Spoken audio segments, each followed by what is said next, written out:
అన్నీ ఉన్నా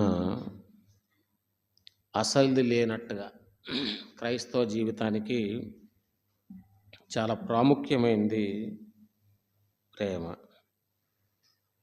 ప్రేమలో నిలవరంగా ఉండుట అనే అంశాన్ని మనం చూస్తున్నాం. ప్రేమ కలిగి ఉండడమే కాదు, నిలకడమైన ప్రేమ కలిగి ఉండుట.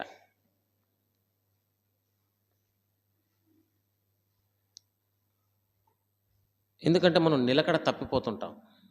ప్రేమ కలిగి ఉంటాం, అప్పుడప్పుడు ప్రేమ చూపిస్తాం, అప్పుడప్పుడు ప్రేమ చూపించడం మానేస్తాం.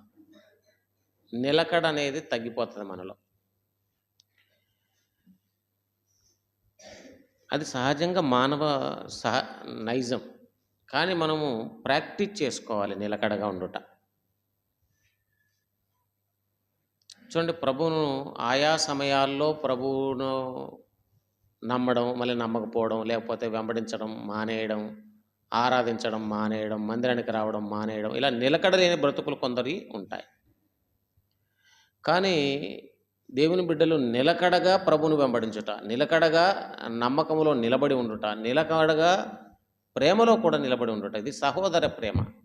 ఈ సహోదర ప్రేమ ముందు దేవుణ్ణి ప్రేమించడం ఎంతగా నేర్చుకుంటామో, నెక్స్ట్ సహోదర ప్రేమను కూడా మనం చూపించడానికి ప్రయత్నం చేస్తుంటాం. తర్వాత నిలకడ కూడా నేర్చుకుంటాం. అందుకే మొదటి ఆజ్ఞ దేవుణ్ణి ప్రేమించాలి. దేవుణ్ణి, దేవుని వాక్యాన్ని, దేవుని మందిరాన్ని, దేవుని సంఘాన్ని మనం ప్రేమిస్తున్న కొలది అప్పుడు సహోదరుల్ని ప్రేమించాలనే విషయం మనకు రెండవ ఆజ్ఞగా అందులో ఉంది. అప్పుడు మనకు అంతవరకు ఎదుగుతాం. ఈ రెండు చేయుటయే ధర్మశాస్త్రాన్ని నెరవేర్చుట. వాక్యం నెరవేర్పంతా రెండిట్లో ఉంది కదా.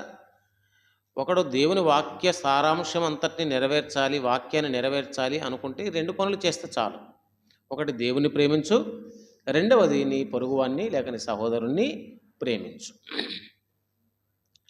ఇక వాక్యం నెరవేర్పు అనేది అందులో ఉంటుంది. ఎందుకంటే ప్రేమిస్తే నీవు వాళ్ళకి కీడు చేయవు, హాని చేయవు.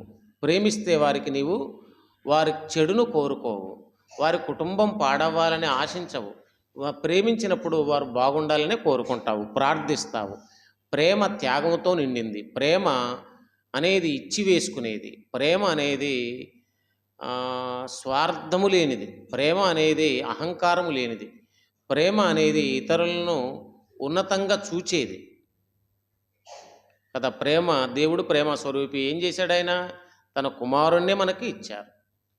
ప్రభు ప్రేమ కలిగిన వారు, ఆయన తన ప్రాణాన్ని మన కొరకు పెట్టారు. కాబట్టి ప్రేమ ఎప్పుడు కూడా మనకు ఇస్తూ ఉంటుంది. దేవుడు మనకు ఎంతో ఇచ్చాడు, ఎన్నో ఇచ్చాడు.